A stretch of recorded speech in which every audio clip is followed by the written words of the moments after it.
师傅，这是干啥的呀？这是红外线用来的草坪。超屏。大家看，这边有一个，对面还有一个。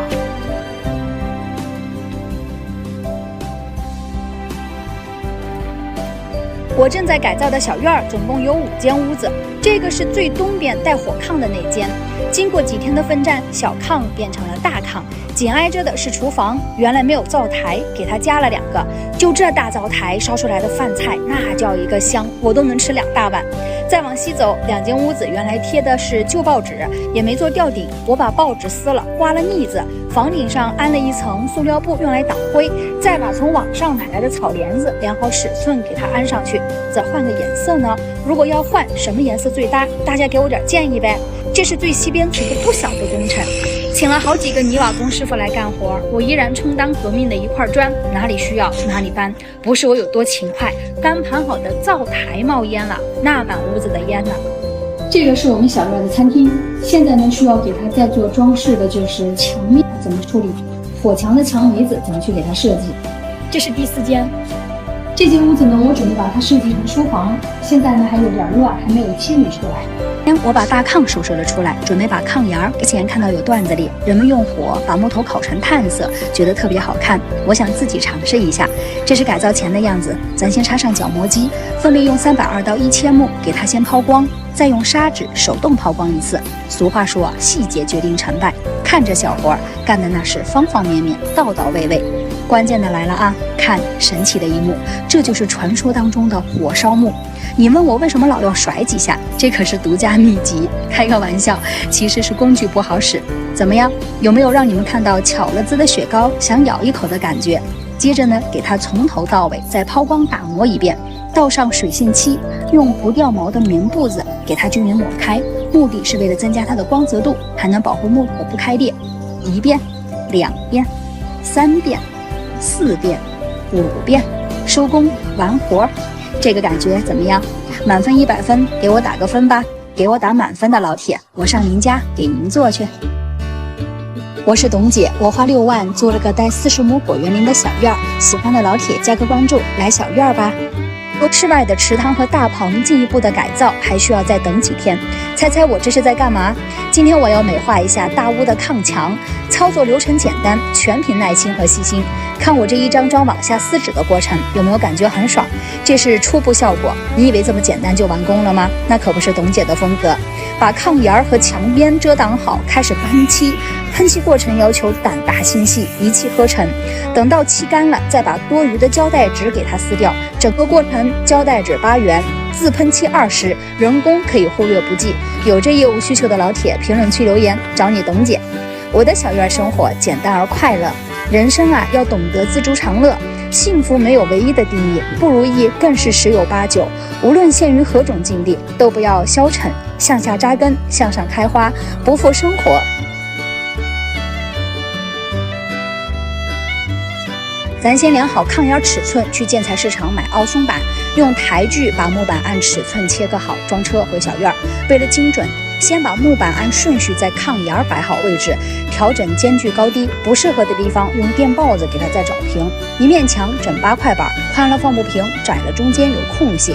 接下来就是你看到的买好的整块的海绵和外皮，按木板尺寸裁开，一个个用软包工艺完成。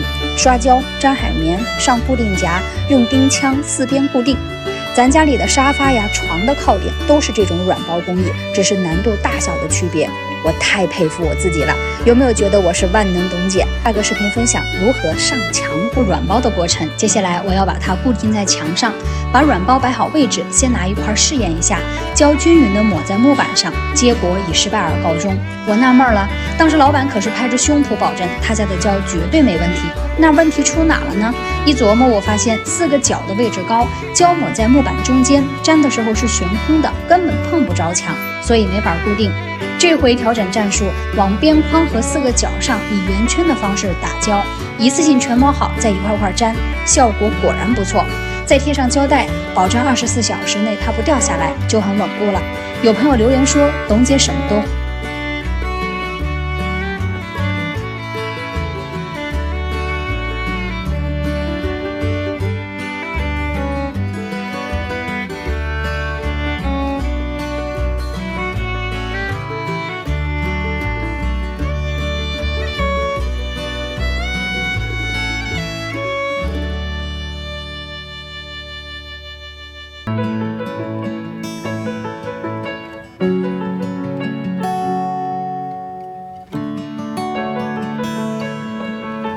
人印象中的样子，再加入自己喜欢的风格，找来朋友帮忙，一点点做出来，100%原创。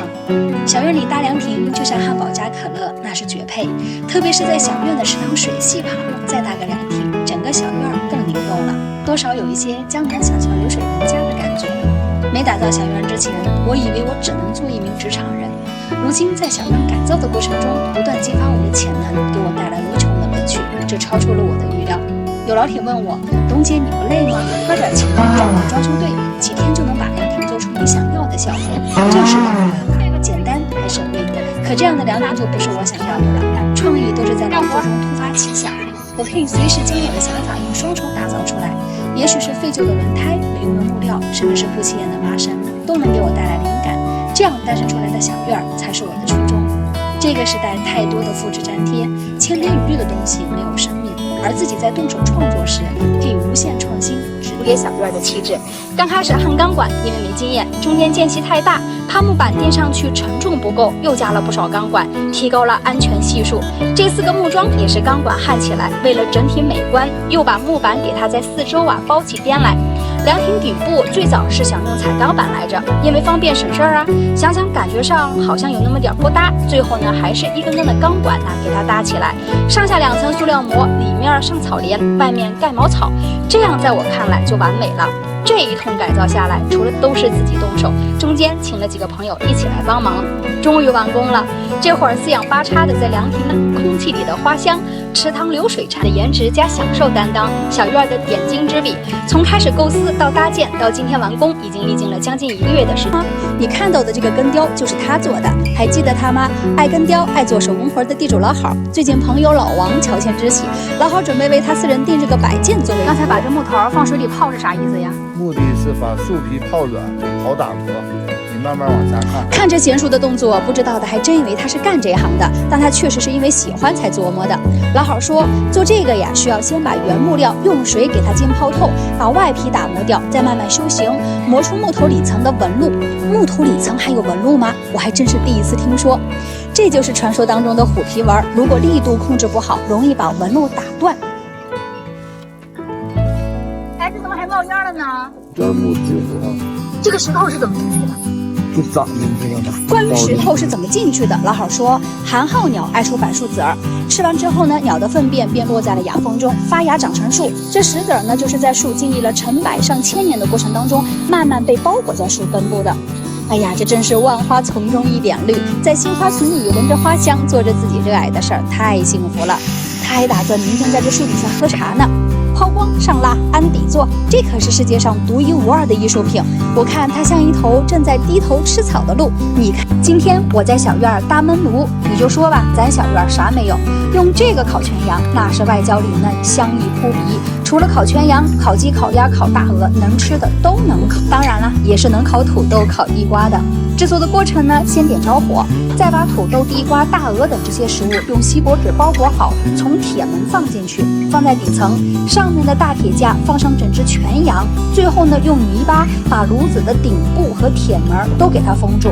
这样当焖炉温度不断升高，整个焖炉是密封的状态，在烤的过程当中，食物的水分不会流失，因此吃起来格外的香。看起来不大的焖炉用2天时间完工了。看过我昨天视频的朋友都知道焖炉怎么做出外焦里嫩的烤全羊。今天我们再来看看它是怎么收顶的。俗话说360行，行行出状元，干一行行一行，行行行。看瓦工师傅这娴熟的动作，你说行不行？这炉顶红砖的摆放，看出什么变化了吗？不得不感叹劳动人民的智慧呀！生活在城里的人想吃上这一口焖炉里的美食，那可不容易。看到这些黄泥了吗？一边收顶的同时，得往焖炉内壁抹黄泥，目的是让它散热更慢，便于长时间的保持炉内的温度。好啦，炉子做好了，想吃什么评论区下单吧，记得点赞关注啊！我是董姐，如果你也喜欢我的小院儿，关注我来小院儿吧。哎，改造之前它是这样吃的。这年头还有不花钱能干的事儿吗？当然，围栏的栏杆呀，就是从这个废弃的角落里找出来的旧木头，没花钱。打在地上的木桩底座是让师傅干活的时候捎带着焊上去的。哎，站得好，这样行。老郝，你这衣服咋了？找个机器。最大的就是这件衣服了，剩下的钉子、油漆这些总共加起来不到100块，是不是可以忽略不计了？怎么样？这感觉还行吧？可是居然有人说我这围栏像马圈的栏杆，我那细碎的小心脏啊！是没错，围栏用的木头是没有经过任何造型，最简单最原始的，而且它还长短粗细都不一样，但却是我最喜欢的，因为它没有经过任何的雕饰，随心随性才能显示出它的淳朴，这才是它本来的样子，自己喜欢的不就是最好的吗？你有多久没有与自己真正的相视而坐了？每天忙的是不是顾不上北？有多久没静下心来望着夕阳，品一杯茶，听听自己内心的声音呢？你也喜欢这样的田园生活吗？那就关注我。小鱼儿不止一次做了，之前做过大炕的炕沿儿，出来的效果太旺了，你没看到那都是遗憾。它是个很神奇的过程，用火枪把木头烤出纹路，烤到木板面目全非为止，再用砂纸反复摩擦。俗话说蹭的油亮，就这意思。最后再给它包个浆，刷上木油，前后刷3遍，这样整体的感觉一下就出来了。不但颜值高，还能经受得起岁月的考验和风雨的洗礼。你们可能都会觉得很难，那是你没有动手实操过，其实很有意思，而这些都将成为我难得的经历，这得归功于我当初的选择，来到小鱼儿改造。要么作为一个职业白领，咱也没这机会呀。回头想想，我也是绕了很长的路才来到这里，把自己硬生生活成匆忙埋头赶路的行人，途中觉得任何有用的东西都想尽办法去争取，往兜里装，直到装不动了，喘气都难，才懂得慢慢丢掉那些华而不实的东西，然后挺直了背脊，看到了远处的青山、路边的小花和所有美好的风景。你要累了，也放下肩上的担子、身上的包袱，来小院儿歇歇脚吧。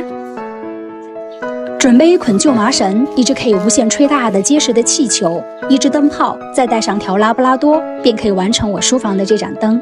在我的小院儿，万物皆可自己动手 DIY， 有了想法并实施行动，随心所欲做成自己想象的样子。当想象成为现实，这种幸福的成就感不言而喻，因为它是世界上独一无二的，这种乐趣是代替不了的。淘气的铁锤似乎也被我的认真感染，静静地陪着我，感受着恬静的时光。他本是个淘气的毛孩子，难得今天让我看到他淑女的一面。如果有人问我快乐是什么，对于现在的我来说，快乐是有一处属于自己的小院儿，院里鸡鸭成群，果树成片，有一条时而天使时而魔鬼的拉布拉多，邀请我仅有的3两知己在小院赏花茗茶，促膝而坐。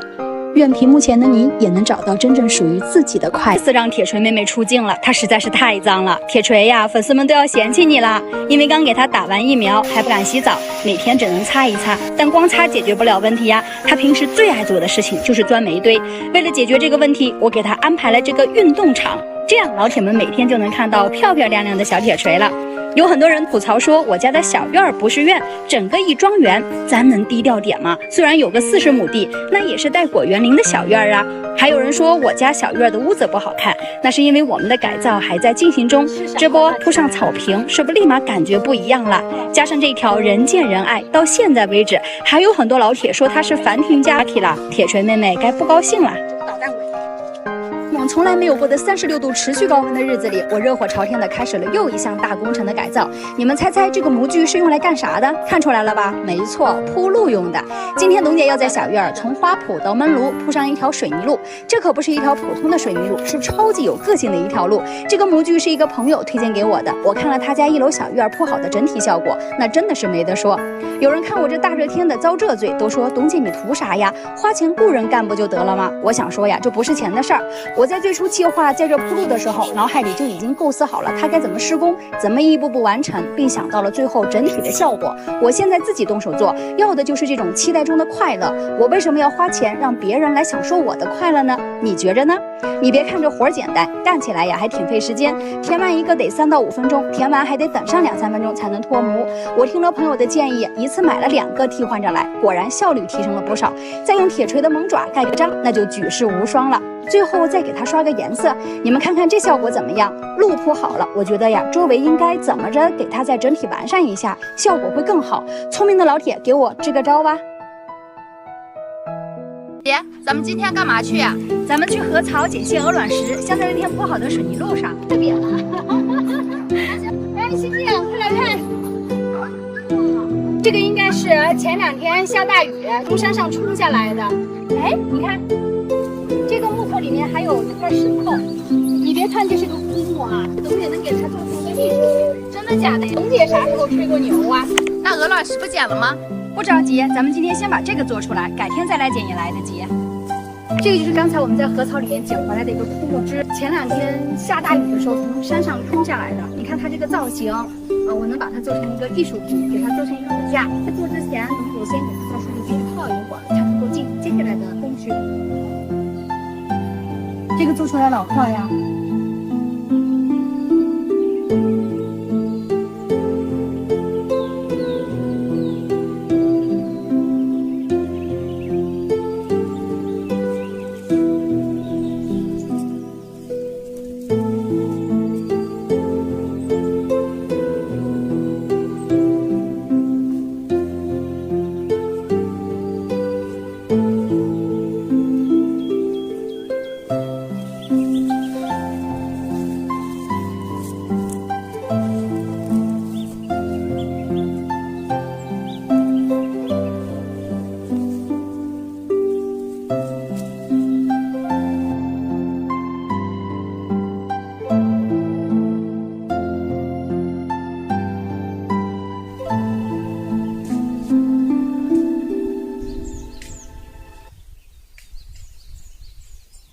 还记得董姐小院的这条小路吗？之前这里是没有路的，一下雨泥泞不堪，还影响美观。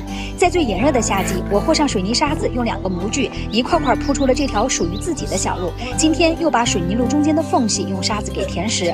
鲁迅在《故乡》里说过这样一句话：其实地上本没有路，走的人多了便成了路。我想说，在这个世上，你想走什么样的路，过什么样的生活，都可以由自己决定。就像我因为向往田园生活，从城市来到农村，改造着这个带40亩果园林的小院，人、自然、动物、植物在小院和谐共生，顺应着自然规律，感受着与世隔绝的春夏秋冬。老铁们针对现在的小路周边完善，还有哪些好的建议呢？打在评论区，我逐渐采纳。还有，如果你也向往这样的田园生活，关注我，来小院吧。几卷胶带，1桶油漆就能做出砖墙的效果，您看懂了吗？老铁们知道，最近我都在改造我的小院5间屋子的老旧墙面，这是改造前的样子，实在是和我的气质不搭。于是我准备把它改成中式院落里青砖的墙面效果。因为之前给大炕做过炕墙，老自信了，墙面只涂了1层白漆，纸胶带不好往上贴。其次呢，这个胶带的质量也太差了，你们看看这颜色就知道我换了多少次胶带了。俗话说得好啊，失败是成功的妈妈，在哪里跌倒就得在哪里爬起来。为了避免重蹈覆辙，我重新把墙面又刷了一遍，从包头最大的建材市场斥巨资买了质量最好的胶带纸。有人说我一个南方人为什么普通话说的那么好，那还不是天资聪慧吗？又吹牛了啊！那是我从小就学中国话，平平仄仄平，也就练就了我这横平竖直的本领。重要的部分来了，把多余的部分裁掉，就会变成你现在看到的这个样子。这就是不用砖也能做出青砖的墙面效果。这个撕胶带的过程未免也太考验人了，这是怕天凉了我没撑起的工作了。看到这儿，你期待最后的效果吗？大部分的南方人说普通话还都是带一些口音的，不对，是一般情况下南方人说普通话都不太标准，还不对，完了，这越抹越黑了，说不清楚了。咱们不讨论南方人说普通话标不标准这个事儿，行吗？我就问大家，你知道哪个人普通话说的最标准吗？还有啊，很多老铁催更呢。其实我比你们还着急，想看完工的效果。内蒙古连着几天持续降温，不是阴天就是下雨，刷完墙不能马上就干，我也迫不及待的想等着撕胶带的过程。就那整面墙齐刷刷往下撕的感觉老治愈了，看着都第3天了，干不干的我今天必须得把。铁铁们，你们看看这感觉还行吗？我怎么感觉我又翻车了呢？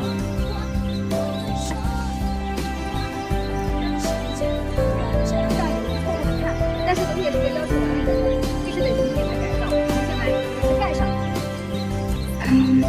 带40亩果园林的小院儿，前2天我把院儿小屋的老旧墙面用胶带和油漆改造成了青砖墙的效果，结果翻车了。粉丝们帮我分析了失败的原因，有的说我这是墙面凹凸不平，有的说晾的时间太长，应该刷完立马就撕胶带纸。我们这粉丝呀，实在是太有才了。都说好事多磨，继第2次翻车之后，我又重新开始了新一轮的平平仄仄平的贴胶带的过程。这回是听取了众多粉丝的建议，我决定换个思路，先把翻车的墙面重新刷成灰色，再贴宽胶带留细缝，最后用自喷漆把缝喷成白色。来，你们要的撕胶带的过程来了哈，这回这感觉怎么样？行不行？是不是像那么回事了？为了达到这个效果呀，我是在内蒙古的秋风瑟瑟里又奋战了3天。另外必须得表扬一下我们家铁锤摆的那个墙面，说凑合着呢也能看得过去，可是我不想凑合着来呀。虽然小院是租的，改造完我也只有10年的使用权，可是通过我的改造，把之前一无所有的小院一点点完善成自己心目中想要的田园小院的样子，这个过程我享受到了，这才是最重要的，不是吗？至于10年以后，也许我又会有自己的新院子，也许我开始新的生活方式，不要太纠结。盛夏时节搭起来的凉亭是夏天最受欢迎的地方，墙之后得到了粉丝们的一致高度认可。于是我趁着这上头的劲儿，赶在冬季来临时，准备在小屋门前再搭个凉亭。和之前改造凉亭一样，这次也是凭着感觉和想象，没有设计师，只请了2个木工师傅，把我想象中的样子跟师傅一说，算好料，便直接把木料拉回来开工了。话说360行，行出状元，别小这乘法表还得学得好，要么这木头长了能锯，短了那就没法补了。毕竟这次改造也算是大工程，用了8天时间，请来的木工师傅用3天帮我搭建大框架，剩下的都是我和请来的朋友一起帮忙干。有人说董姐你真能折腾，就这样小院也挺不错的，这不是冬天到了吗？小院里光秃秃的，啥也没有，显得多萧条。我搭这么个凉亭，冬天在看台屋子里赏雪喝茶，春天围着凉亭柱子撒些种子，夏季7个娃。还有朋友建议我说做成玻璃阳光房，这你就不懂了。玻璃房是好，但做的人太多，而且实用性不强。冬天是暖和了，夏天不通风啊。我这次用的是大棚专用的增温膜，你别小看这透明的塑料膜啊，只要有大太阳，哪怕室外零下20度，咱这室内依然能有很高的温度。夏天把塑料膜一撤走，又是个乘凉的好地方。再来看看搭起来的整体效果，用内蒙此地话说，那叫一个斩获。最后我把之前做的略显老旧的篱笆栏拔了，咱再重新做个配套的，这样不单结实好看，还实用。用它把凉亭和池塘分隔开，凉亭和凉亭相互呼应，美不胜收。最重要的是，虎妞跟铁锤以后就可以在篱笆栏里自由活动了。对了，我还用富裕下的木料做了个豪华版的别野狗笼，下个视频给你们分享。这个感觉怎么样？顺便再帮我出主意，该不该给它刷个漆，刷个什么颜色好看？我在评论区等你们的答案。这是我小院这2天改造阳光房富裕下来的一些边角料木板，我决定废物利用起来，开干。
颜色的窝鸡是最喜欢的，哪个窝里的蛋是最多的？你们猜猜，到底哪个颜色的鸡窝捡蛋是最多的呢？明天我给你揭晓答案。搞错了，再来。又买了一车木头。哎呀妈呀，你这弄不好了。一大早，我又在小院围着廊亭忙活开了。家人们说，廊亭不是都弄完了吗？是，廊亭大框架都弄完了，但是我对地板又动了心思。之前在水泥地上铺的是绿草坪，也挺好看，但用了大半年，有些旧，而且冬天风大，草坪不是整块的，老是被风刮起来。为了廊亭的整体效果，我还是决定铺木地板。相对搭廊亭，这活儿就简单多了。先用木条在地板上搭好龙骨，再一块块铺木板，做好横平竖直、严丝合缝，这个活儿就妥妥的了。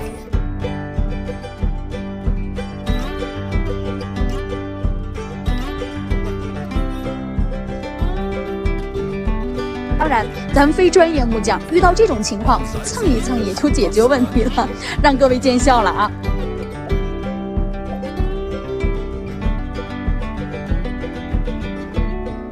昨天分享小院改造这大半年的变化，很多粉丝都觉得董姐万能，但其实所有看着美好的事物背后都要付出很多，日子也不全是美好。我没分享我家能吃能拉的拉布拉多铁锤，我一天给它洗8次狗笼子的时候，没分享鸵鸟16的离开带来的悲伤，没分享下着大雪我顶着8级阵风给鸡笼子围塑料布挡风的狼狈。这也是我田园生活的一部分，有笑有泪，有苦也有甜。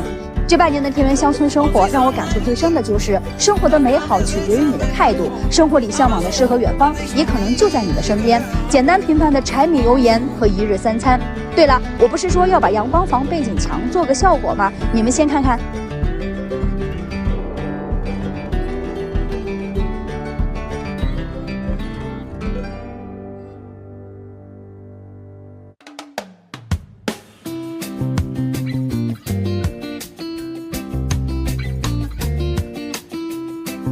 我不请你参观它，而是看这儿。吃货铁锤也发现它了，看着表情挺感兴趣啊。去年小院还没有搭廊亭的时候，这里经常会有麻雀来。我常看到麻雀妈妈从外面觅食回来，给自己刚出生不久还不能单独觅食的宝宝喂食，太有爱了。但是因为屋檐下没有固定的鸟窝，小麻雀们经常会掉下来。去年我就碰到过好几次，都给它们送了上去。但是有一次啊，还真有一只因为太小摔下来受了伤。所以我决定要在我家廊亭的屋檐底下给它们做几个鸟窝。咱们去年搭廊亭和阳光房不是剩了一些边角料吗？给它自动利用起来。走。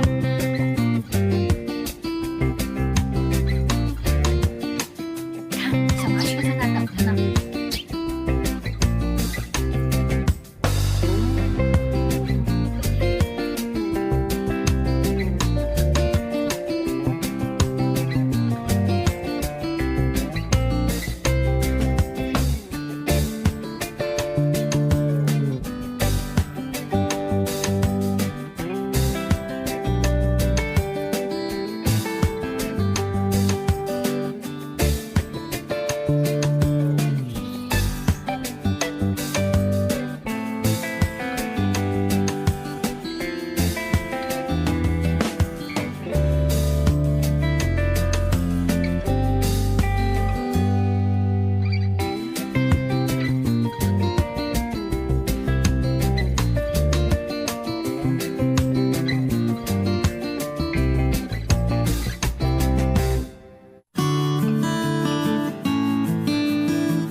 你干啥呀你？这不是鸡笼子，你钻不进去，铁锤。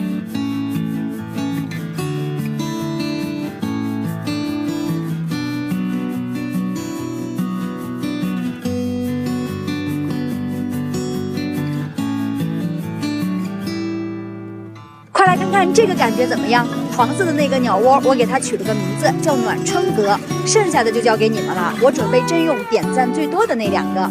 这些小物件都是平时自己喝茶用的，在小院里一直没有一个合适的地方放。我去看看还有多少边角木料，够用的话用它做个百宝阁。做百宝阁看着那么多格子，感觉挺复杂，其实不难，就3步：第一，量出同样长度的木板，按照统一长短锯好；第二，量好尺寸开槽；第三，拼装，就这么简单。你们看我用的是电锯吧，家里没有的话可以用手锯，更精细。关键的是开槽，槽开得越好越省事儿。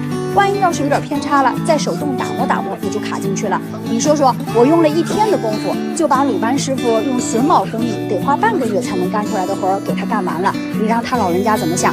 在经历过之前我给小院做的那些物件，因为喷了各种颜色的漆遭到吐槽后，我考虑再三，最后抓阄决定这次用火烤木工艺。为了效果更好，先用打磨机把木碗打磨一遍，没有打磨机的话就用砂纸。怎么样，这个过程是不是很治愈？这小火一烤啊，立马高大上。再把这小油漆一刷到位。很多人家里要添置家具，一般都现买，或者是请装修师傅做。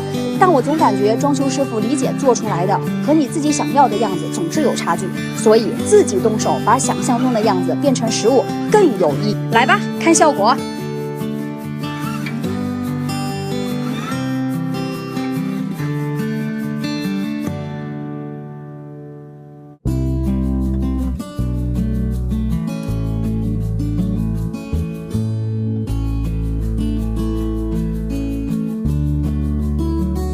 最后再抹上专用的防水漆，于是你们就看到了重新改造后的池塘现在的样子。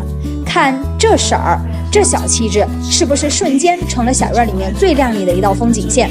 你们不会以为它是个游泳池吧？你就说吧，这个颜色漂不漂亮？整体的小感觉拿捏的到不到位？在晾了几天后，开始放水准备养鱼了。你们说我养些什么鱼好呢？是不是还得养点花呀？什么花合适？料应该就够了。来吧，为小院添砖加瓦的时刻又到了。其实这秋千看起来大，做起来也不复杂，因为是请卖防腐木的老板给我按尺寸直接下的料，所以拿回来拼装起来就可以了。缺啥少啥的，咱再现锯。后来我发现这个活儿靠我一个人完成属实有点困难，得团伙团队作战。这时候就体现人多力量大的好处了。按我的设想啊，它是个豪华版秋千，中间的摇椅呢做成能平躺看天、盘腿喝茶的效果，所以看着知道的是在做秋千，不知道的还以为在做床呢。最让我纠结的是颜色，你看啊，最早咱家的围栏你们说太俗，后来鸟窝你们又说太艳，还甲醛超标，可是做了到底啥颜色呀？这调色也是个技术活，咱干啥得像啥，先做个搅拌器。可是越刷越不像奶奶灰呀，这奶奶灰和水泥灰不是一个意思吗？当然不，奶奶灰高级，水泥灰呢看着结实。不管它啥灰吧，最后这理想ONE和坦克300的发烧友是绝对满意的。至于这个扶手嘛，是不是有点古板？对了，小时候妈妈给咱做鞋垫的功夫可以派上用场了，再打磨打磨，完活。果然是结实哈，就是这么乍一看吧，像我们这的5路公交站台。你俩过来，秋千做好了，先给点个彩。其实我就是想让他俩试试结不结实，这400斤坐上去都没问题，咱这小体格是 very 安全了。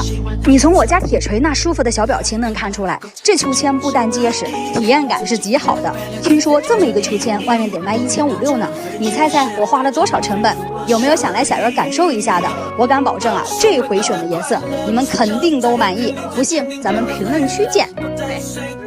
第一次啊？第一次。我是董姐，去年年初从城市来到农村，租下了这个带40亩果园林的小院儿。1年的时间，我把它改造成了这样，盖阳光房、养鸡种菜成了我生活的主要内容。你要问家小院的炕墙和屋墙吗？那轻装墙的效果可是征服了一众粉丝。要么咱再用这平平仄仄平的手法和炉火纯青的技术，给洗手池也来个360度大变身呗？还是先抹层水泥打底，再横平竖直的贴上7毛钱一卷的胶带纸，贴完抠出砖的效果，最后把咱们刷池塘剩下的防水漆再给它抹上。你就说怎么样吧？别着急啊，还没完工，等到漆干的差不多了，再把纸胶带撕下来。防水漆已经刷完了，胶带也给它贴上去了，现在已经干了。我准备把胶带撕下来，看一下什么感觉。来，过来。哇，这个感觉太治愈了。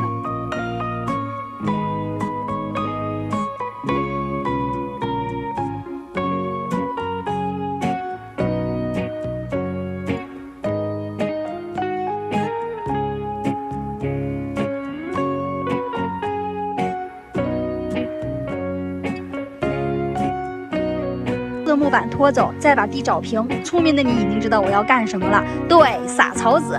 我要把这一片变成一片绿草地。这个过程只需要时间，看看没几天的功夫，草都长这高了。这可是如假包换的真草地，为了保护它，再做几个脚踏吧。这个我准备做个10寸的，花5块钱买2个脸盘，把底锯了，找好下脚的位置，把和好的水泥沙子倒进去，压实，晾它几分钟，我转再转，看一个脚踏就做好了，再给它刷层绿漆。哎，你就说行不行吧？重点是这几个脚踏做完才花了不到30块钱呢，太有成就感了。这口70米深的井是我家的主要水源，虽然周围有了绿草地的衬托，但还是影响整体美观。咱给它再做个造型吧。要说小院里最不缺的就是石头，我觉得应该找个井口那么大的，就它了。这还不能光是一块大石头呀，得有点特色。表面给它开个槽，这开槽可是功夫力气活，一般人整不明白。我找了个2班的小伙子帮忙，但这块是不是有点太单调了？再剪一块石头上。再用咱家菜地里的竹子切成小段，围个小造型，哎，这效果就出来了。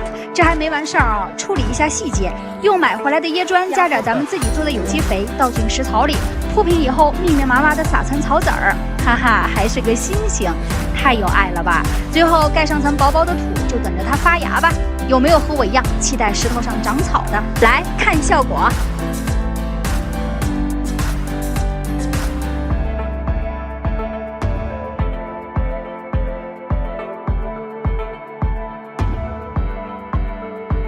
真心的感谢每位粉丝对我和我的小院的喜爱，也感谢自己一路走来。又到了小院的盛夏时节，这个季节的院子五彩缤纷，所有的植物动物都聚集在一起，享受着这个季节里最美好的时光。1岁出的是我1年前在内蒙古阴山脚下租的一个带40亩果园林的院子，记住它现在的样子，因为还有很多的朋友都在期待夜晚的小院是什么样的。别着急，马上安排。真的是全部的接电线，哇，这个灯太漂亮了！你看这个纹路啊，这个许愿灯啊，我觉得放在这儿我把这串小彩灯挂在这个大头上，说会不会好看？哎，你们觉得这个效果怎么样？其实，在去年改造的过程中，我就一直想在小院安上彩灯，打造出盛夏的夜晚星空下霓虹闪烁的灯光效果。记得小时候最喜欢的就是跟着父母去看各种灯展，但大多数都是在公共场所的活动，不是想看就能看到的。一直梦想着可以在自己家里自在地享受这梦幻的五彩斑斓，而且想看多久就看多久，想什么时候看就什么时候看。没想到这个小愿望在我的小院实现了。之前一直觉得安彩灯这个事儿老复杂了，你看我的小院这么大个空间，怎么拉电？布线会不会有安全隐患？这些呀都是我单独完成不了的。直到我淘到了这些太阳能灯，我最早以为它只是方便户外照明需求的，但没想到啊，居然能有那么多的样式，太漂亮了！大概用了不到2个小时，我就挂完了所有的灯。来，赶紧！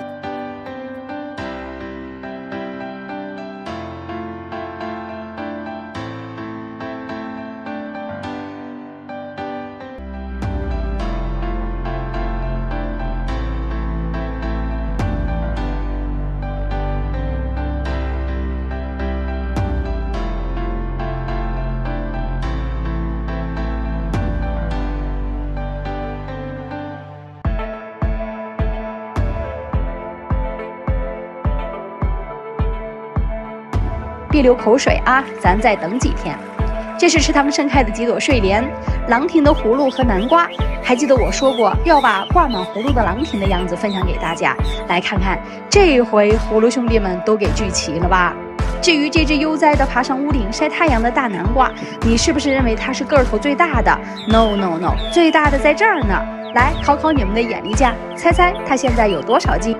这前2天下大雨发大水，从山上冲下来好多石头木头啊！哎，你看这儿，哇，这块好大，这块这是一个啥木头？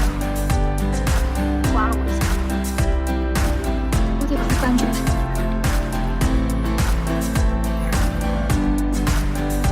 安宇，过来帮姐搬一下。好嘞，慢点啊，这老大了。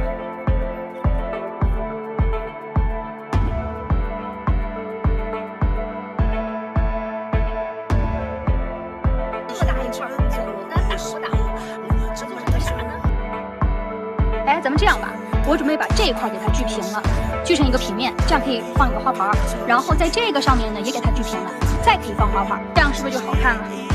没错，就这样了。记住它现在的样子。文宇啊，姐腰不好，这样我教你的，先帮我抹着啊。先用水枪冲洗一遍，准备好杜邦丝和棉布打磨花头。刨去外层树皮，不停地打磨再打磨。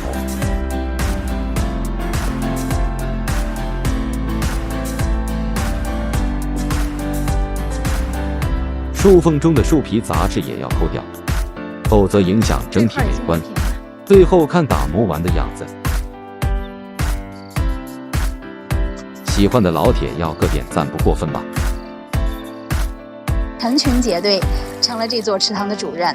不知是这一池美景给小院带来了更多的活力，还是这阴山脚下的小院衬托出了池塘的灵动。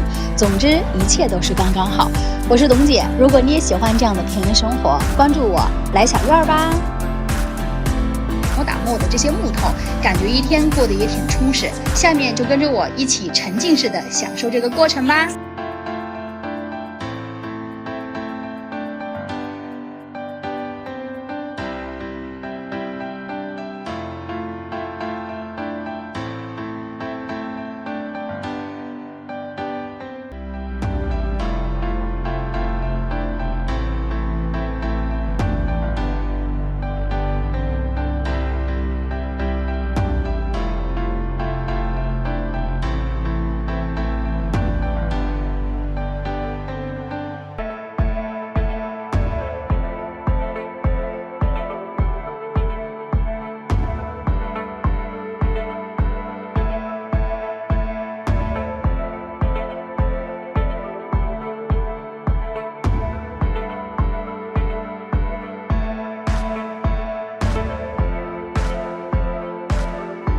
怎么样？看着这些个纯手工摆件，几号是你最喜欢的？